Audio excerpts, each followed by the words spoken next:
So guys, Mr. Tete, who is a lawyer and a political analyst on Arise Television, has come out to say that Tinubu is wheeling hard stick on oil-rich states.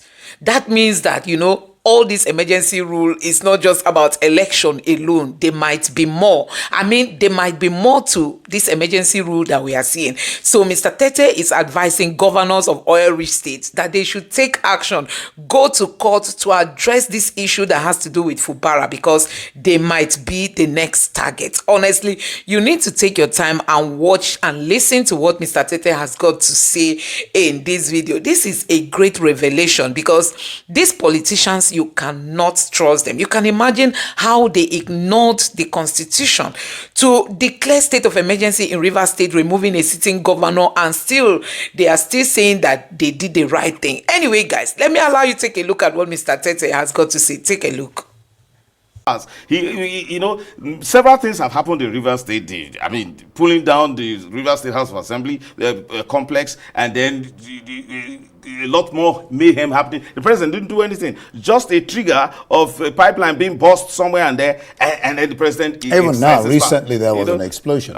So the president, there is danger, because what it means is that in Delta State or in the Bayelsa State, the president is looking, and if some persons are causing trouble and the governor is unable to invite the president quickly to come and take over, the president can also proclaim a state of emergency. The president can be running riot like a referee in the field who flashes a red card. Let me tell you, the president says he is a custodian of peace, good governance, and some measure of public order in this country. And interestingly, the president wouldn't bother so much about northern states if they are in turmoil, but he will bother very much about Rivers State, Delta State, and Bayelsa State, because these are the control, these are oil producing states. And so the president, so those are the governors who should be really worried. Who should act, because if the president declares a state of emergency today, many people are so crossed with the president that why would you suspend the House of Assembly? Why would you suspend the governor? Particularly when you consider section 305 subsection 3 paragraph C, where it is expected that paragraph D, I would say, where a governor can actually invite the president, please come and declare a state of emergency in my state. Are you saying the governor is inviting the president to come and sack him? So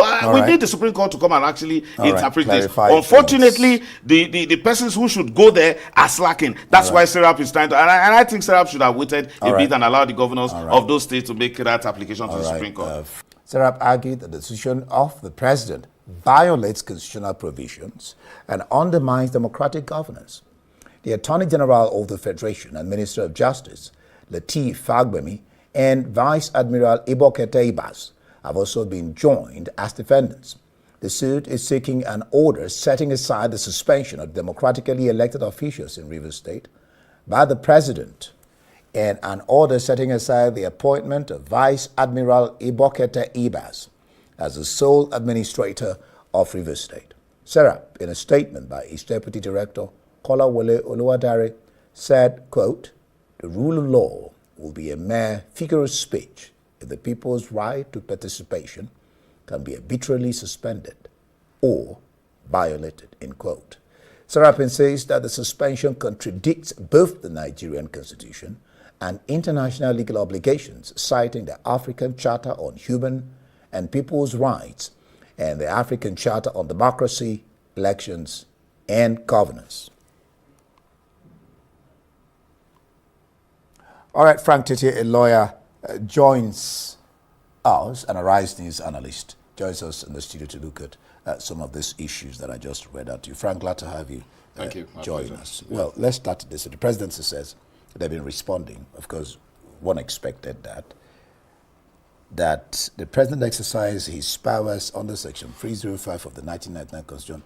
It interprets a state of emergency as a situation of 1, national danger, 2, disaster or terrorist attacks, where the state government is unable to operate properly.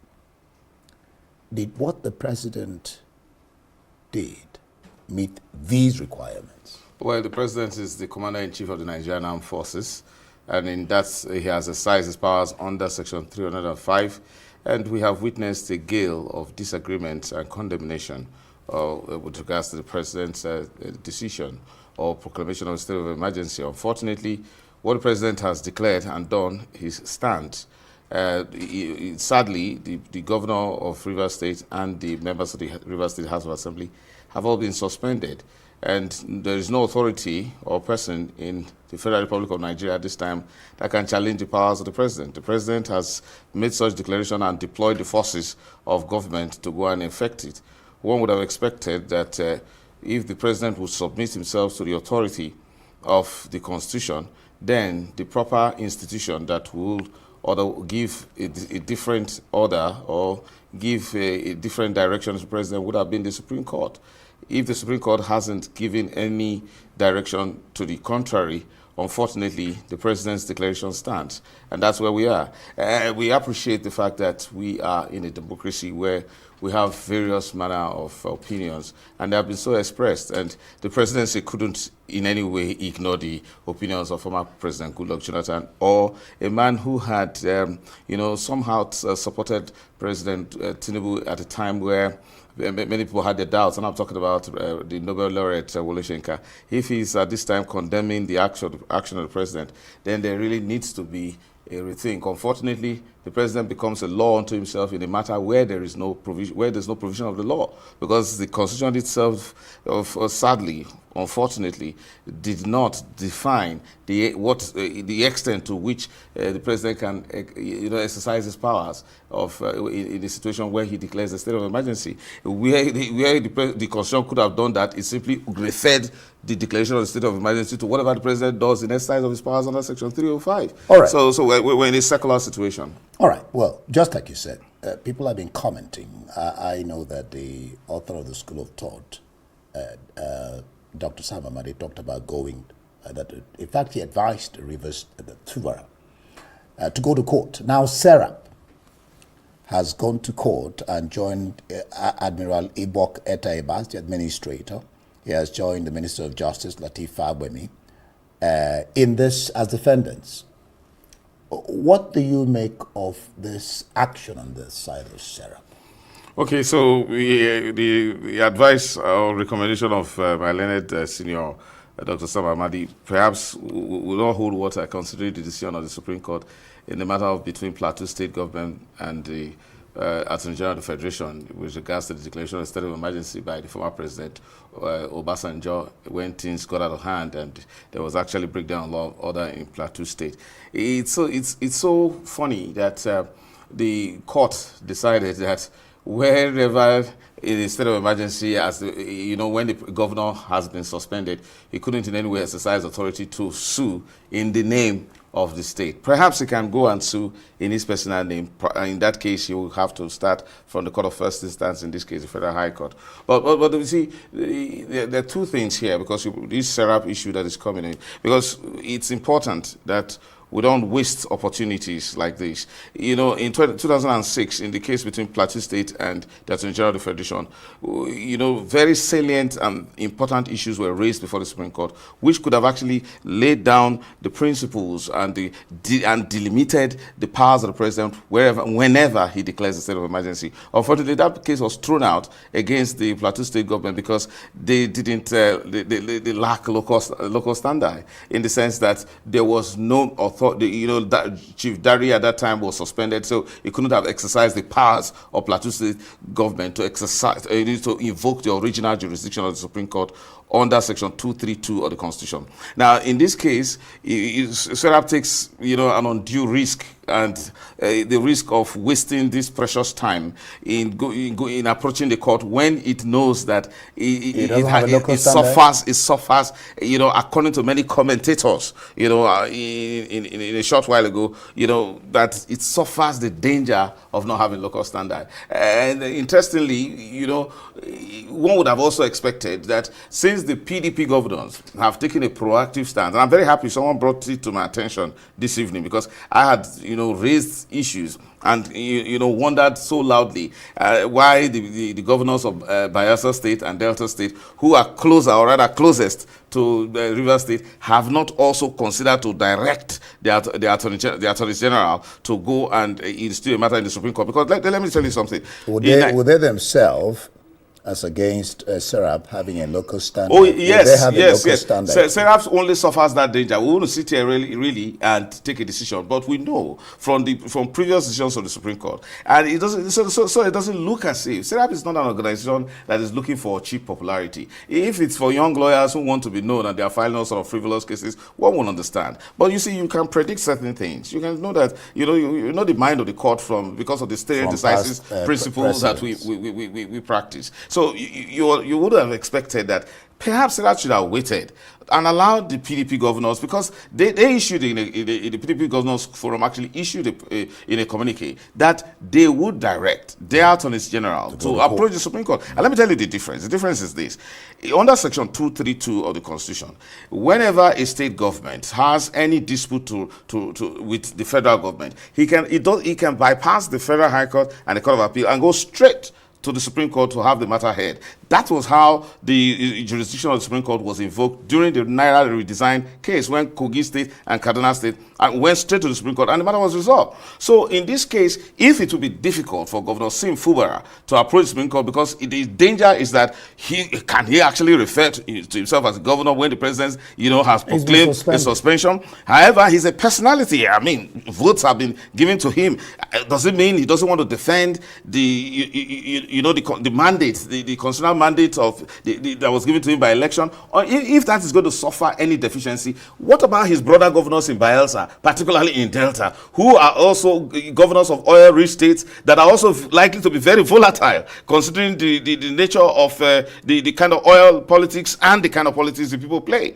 One would have expected that the attorneys general of those two states would approach the Supreme Court. And there is a promise already by the two state governors, even though there are rumors that they are delaying because these governors are also sympathetic to the APC. Rumors, I will say in emphatic terms, that they may not necessarily want to challenge the president at this time. But it is important that the governors who are likely to be the next victim of the president's big stick, because as it is now, the president is wielding unusual powers. Several things have happened in Rivers State. Pulling down the Rivers State House of Assembly complex, and then a lot more mayhem happening. The president didn't do anything. Just a trigger of a pipeline being burst somewhere and there, and then the president... Even now, recently there was an explosion.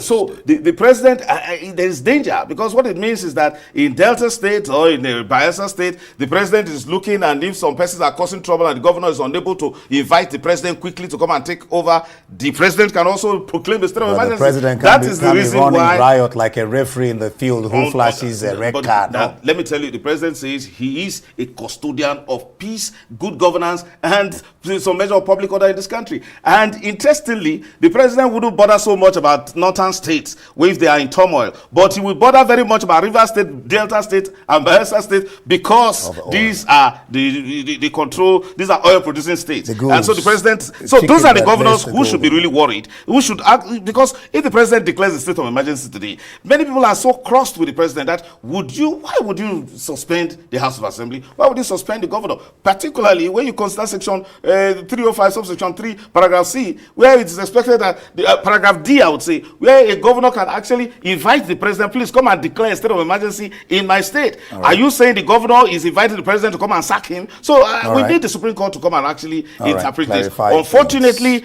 the persons who should go there are slacking. That's why Serap is trying to, and I think Serap should have waited a bit and allowed the governors of those states to make that application to the Supreme Court. So guys, you have seen it for yourself. Mr. Tete has come out to say that Serap may not have the legal right to take Tinubu to court, but he's advising other governors, governors of oil-rich states, to take action. If not, this is how they are going to collapse their states, take them over by APC, and in case there are other agenda that they have, with all this emergency rule, they will easily achieve it if the governors of oil-rich states are quiet. And that is why the Niger Delta governors should sit up. They should stand up. Majority of them are from the PDP. They should stand up. They should stand up and take action. Although we know that, the Delta State governor is a sympathizer of the APC government. He is a friend to Tinubu. He has not defected, but guess what? His body language is all about APC. Possibly he might not equally want to drag Tinubu to court, because he knows that by and by, in no distant time, it's possible he might be defecting. person. But guess what? Mr. Tete is telling the governors, the South governors, to take action. If not, if this thing is legalized, it will become a law. You know how the system in Nigeria operates. Anything the Supreme Court approves, anything the Appeal Court approves, becomes a law automatically. They will always use it to compare similar situations going forward. That is why he's saying that they should sit up, take action, go to court, address this issue so that it does not repeat itself. Because with what we are seeing these are politicians doing, their eyes are red. They want to take, especially the APC government, they want to take over more states. They want a one-party system. They want everybody to bow to them. They want to take over all these states and dictate what happened there, especially during elections, and also if they have any other ulterior motive. But you can see Mr. Tete is advising all these South governors, sit up, go to court, address this issue, and make sure you know where you are standing, because you might be the next target. Now that Tinubu is wielding hard sticks, on people just to take over states, which we all were thinking that it's all about election. But possibly this one is oil-rich states. There might be more to it, And honestly, with our democracy is really dying. Like Mr. Obasanjo has come out to say that the democracy in Nigeria is dying. It's not just in Nigeria, although he used Africa, but if he specifically uses Nigeria now, they will come for him. But he broadened it by saying Africa. There is no democracy again. I know that some people will say, he doesn't have right to speak. Why will he speak? That during his time, it was worst, it was bad. But the question remains, does it mean we don't correct the mistakes of the past? Even if Obasanjo did something similar to what Tinubu is doing today, by now we are supposed to have corrected all those mistakes, and by now democracy should be democracy in Nigeria. But it appears Obasanjo's time was even better. It appears Obasanjo's regime was better than what we have today. So guys, that is it. All these leaders, they are just about themselves. It's just about them. I don't know why people are not tired. Look at Tinubu. He's very old, but still he's hungry for power. He's hungry for money. I don't know why he's not tired. He has gained so much in Lagos. He has gained so much in Lagos. He has enriched his people. What else is Tinubu looking for? What else? Tell me what else he needs. Now, see how they captured Rivers State and rendered it useless, because the people in Rivers are not happy with the sole administrator. And the sole administrator is saying he's not going to tolerate any breakdown of law and all that, while there wasn't anything like breakdown before now. Anyway, guys, let me know what you think about all this in the comment section below. Please don't forget to subscribe to the channel, turn on the notification bell. Please give this video a like so that YouTube can recommend it to others, and drop your thoughts in the comment section below. Thank you.